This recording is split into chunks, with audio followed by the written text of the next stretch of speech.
గంధమేదు మనస్సునే హరించగా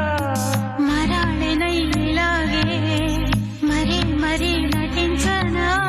విహారినై వాడే దివి భువి స్పృశించనా